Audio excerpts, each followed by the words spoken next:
मारवाड़ी। दोस्तों, आज हम बात करेंगे मारवाड़ी लोगों के बारे में। जैसे कि आप लोगों को पता ही होगा कि ये लोग कैसे होते हैं। अगर नहीं पता तो मैं आप लोगों को बता देता हूँ। ये वही लोग हैं जिनके खून में ही सफलता के गुण होते हैं। मारवाड़ी के लाइफ में सबसे ज़रूरी चीज़ होती है पैसा। जी हाँ, आपने बिल्कुल सही सुना। आप लोगों को पैसा कमाना जितना मुश्किल लगता है, उतनी ही आसानी से मारवाड़ी लोग पैसा कमा लेते हैं। मारवाड़ी लोग राजा महाराजाओं के टाइम पर ट्रेडर हुआ करते थे और तब से लेकर अब तक मारवाड़ी हर बिजनेस और हर सेक्टर में अपना पैर जमा चुके हैं। हमारे देश के सभी खरबपतियों में से 42% मारवाड़ी हैं और ये कोई किस्मत की बात नहीं है। उनके पास ऐसे तरीके होते हैं जिनसे वो लोग इस मुकाम पर पहुँचे हैं। तो चलिए जानते हैं इस कहानी के माध्यम से मारवाड़ी लोग के उन 6 तरीकों के बारे में, जिन तरीकों की मदद से वो इस मुकाम तक पहुँचे हैं। आप लोग भी उन तरीकों को अपनाकर अच्छा पैसा कमा सकते हैं। लेकिन हमेशा की तरह आपसे एक विनती है, वीडियो में आगे बढ़ने से पहले वीडियो को लाइक और चैनल को सब्सक्राइब करके बेल आइकन की घंटी दबाकर ऑल को जरूर सिलेक्ट कर ले। तो चलिए कहानी शुरू करते हैं। एक गांव में राजू नाम का एक व्यक्ति था। वो व्यक्ति मारवाड़ी के पास नौकरी करता था। उसको वहां पर नौकरी करते हुए 20 साल हो चुके थे। उस व्यक्ति का एक लड़का था, अब वो भी बड़ा हो गया था। उसका नाम राहुल था। राहुल ने भी अपना कपड़े का व्यापार शुरू किया। शुरू में बहुत अच्छा चला, लेकिन धीरे धीरे कुछ समय बाद व्यापार फ्लॉप होने लगा। उसको कुछ समझ नहीं आ रहा था कि उसका व्यापार कैसे फ्लॉप हो रहा है और धीरे धीरे अब राहुल कर्जे में जाने लगा था। अब उसकी हालत ऐसी हो गई थी कि वो खुदकुशी करने की सोचने लगा था। तभी राहुल के पिता नौकरी छोड़कर आ जाते हैं। अब राहुल को और चिंता होने लगी, क्योंकि पिता के पैसे से घर चलता था। अब वो सोच रहा था कि घर का खर्च कैसे चलेगा। राहुल के पिता को ये बात पता थी कि राहुल का व्यापार फ्लॉप हो गया है, लेकिन वो इतने कर्जे में हो गया है ये नहीं पता था। तभी राहुल का दोस्त राहुल के पिता को सब कुछ बता देता है और फिर राहुल के पिता जब घर आते हैं तो राहुल से इसके बारे में पूछते हैं। राहुल सब कुछ अपने पिता को बताता है कि कैसे पहले तो बहुत अच्छा चल रहा था, फिर अचानक से फ्लॉप होने लगा। राहुल के पिता राहुल को समझाते हुए कहा कि घबराओ मत, मैंने 20 साल मारवाड़ी लोगों के साथ काम किया है।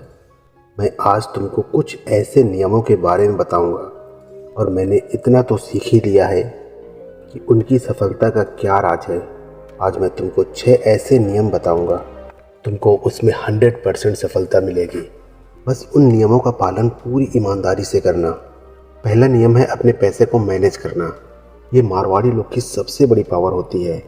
मारवाड़ी लोग हिसाब किताब के बहुत पक्के होते हैं।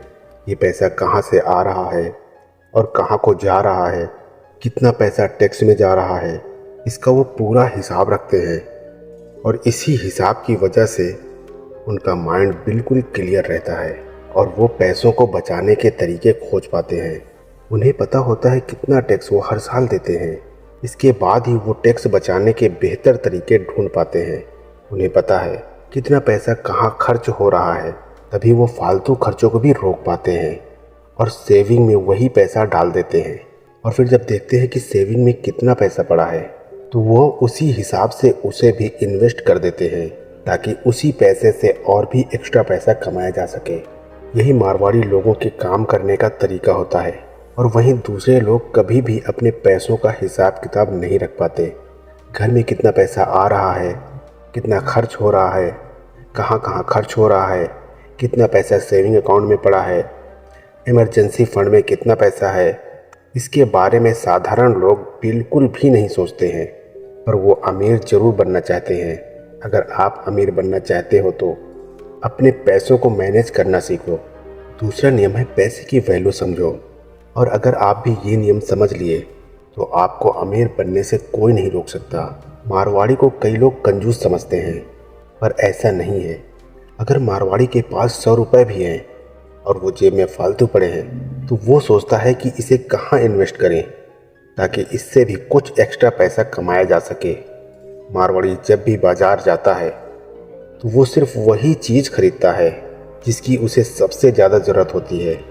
वो कोई भी फालतू चीज़ खरीदने से बचता है और इसके विपरीत ज़्यादातर लोग अपना पैसा ऐसी चीज़ों पर खर्च कर देते हैं जिनकी उन्हें ज़रूरत ही नहीं होती। अगर आप लोग भी उन फालतू चीज़ों को खरीदने की बजाय कुछ पैसे को कहीं पर इन्वेस्ट कर देते हैं तो आपको भी अपने पैसे पर इंटरेस्ट मिलना शुरू हो जाता है, जो कि आपकी एक्स्ट्रा कमाई की तरह ही होता है। तीसरा नियम है सोच समझकर खर्च करना।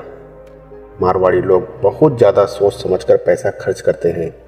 मारवाड़ी लोग कोई भी चीज़ खरीदने से पहले ये अच्छे से सोचता है कि ये जो चीज़ मैं खरीद रहा हूँ ये सही दाम पर मिल रही है या नहीं। अगर मारवाड़ी लोगों को ये लग रहा है कि ये चीज़ ज़्यादा महंगी है तो फिर कितना ही बड़ा सेल्समैन क्यों ना आ जाए, मारवाड़ी को वो चीज़ नहीं बेच सकता। मारवाड़ी लोगों को पैसा अपनी जान से भी ज़्यादा प्यारा होता है और अपनी जान से भी ज़्यादा प्यारी चीज़ को भला कोई महंगी चीज़ पर क्यों बर्बाद करेगा, जबकि वही चीज़ कहीं और सस्ते में मिल जाएगी। चौथा नियम ये है अपॉर्चुनिटी को पहचानना, और यही गुण सबसे ज़्यादा महत्वपूर्ण होता है। मारवाड़ी की सबसे बड़ी खासियत ये है कि मारवाड़ी लोग किसी भी चीज़ में अपॉर्चुनिटी को ढूंढ लेते हैं। परिस्थितियाँ चाहे कैसी भी हो, एक मारवाड़ी का दिमाग कंप्यूटर की तरह ही चलता है। वो सिर्फ मौके की तलाश में रहता है। इसीलिए कहा जाता है कि जहाँ न पहुँचे बैलगाड़ी वहाँ पहुँचे मारवाड़ी। और यही कारण है कि आज हर फील्ड में, हर सेक्टर में मारवाड़ियों का ही कब्जा है। फिर चाहे सोशल मीडिया की बात हो या ऑनलाइन मार्केटिंग की। और समय के साथ टेक्नोलॉजी का भी सही इस्तेमाल करते हैं। फिर राहुल के पिता ने राहुल से कहा, पांचवा नियम है कि कंपाउंडिंग की पावर। कंपाउंडिंग वो चीज़ है जिसे ये समझ में आ गई वो इंसान हज़ारों से लाखों और लाखों से करोड़ों रुपए आराम से बना सकता है। और कंपाउंडिंग तो मारवाड़ी के रग रग में बसा हुआ है। ऐसे ही अमीर नहीं हुए। मारवाड़ी लोग पुराने ज़माने में लोगों को पैसे उधार दिया करते थे और उस पैसे पर ब्याज लिया करते थे।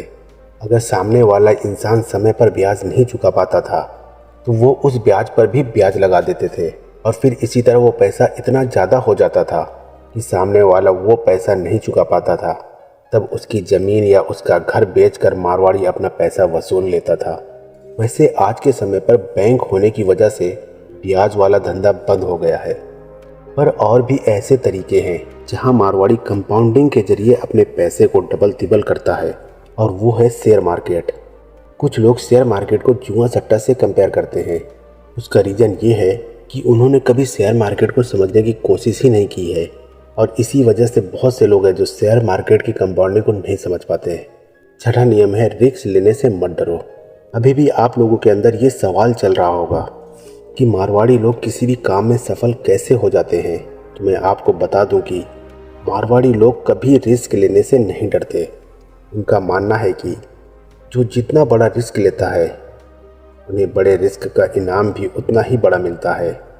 और इसी का नतीजा है कि आज भारत में आधी से ज़्यादा बड़ी बड़ी कंपनियां मारवाड़ी लोगों की हैं। देश के 42% बिलियन मारवाड़ी हैं। ऐसा नहीं है कि उनके सामने कोई परेशानी नहीं आई, उन्हें भी कई तरह की परेशानियों का सामना करना पड़ता है। उन परेशानियों का सामना करने के बाद ही वो इतनी बड़ी बड़ी सफलताओं को हासिल कर पाते हैं। अब आप खुद सोचो, अगर मारवाड़ी लोग नए नए बिजनेस में रिस्क लेते ही नहीं और वो अपना पुराना धंधा यानी कि ब्याज पर पैसा देने वाला सिस्टम शुरू रखते और ट्रेंडिंग वाला काम करते रहते, तो क्या आज मारवाड़ी लोग इतने सफल होते? बिल्कुल नहीं होते। उसके बाद राहुल के पिता ने राहुल से कहा कि इन नियमों को तुम समझो, उसके बाद अपना व्यापार शुरू करो, तुमको उसमें 100% सफलता मिलेगी। बस हाँ, पूरी ईमानदारी के साथ इन सिस्टम को समझो, इस नियम को समझो। जब आपके पास पैसे आते हैं तो पैसे कहाँ पर लगाने हैं इसको समझो, यानी कंपाउंडिंग समझो, हर चीज़ को समझो। उसके बाद राहुल ने अपना व्यापार शुरू किया और कुछ समय बाद ही बहुत अच्छा व्यापार चलने लगा। अब राहुल वही काम करने लगा था जो एक मारवाड़ी करता है। वो शेयर मार्केट में भी अपना पैसा इन्वेस्ट करने लगा और फालतू खर्चे भी रोकने लगा। धीरे धीरे वो बहुत अच्छा पैसा कमाने लगा और बहुत ज़्यादा अमीर बन गया। तो आशा करता हूँ दोस्तों, इस कहानी से आप लोगों ने ज़रूर कुछ ना कुछ सीखे होंगे। कहानी कैसी लगी कमेंट करके बताना। वीडियो अच्छी लगी हो तो वीडियो को लाइक और चैनल को सब्सक्राइब करके बेल आइकन की घंटी दबाकर ऑल को जरूर सेलेक्ट कर लेना। फिर मिलेंगे कोई अच्छी सी कहानी लेकर। तब तक के लिए आप अपने रखिए ख्याल और हमें दीजिए इजाज़त। जय हिंद, जय भारत।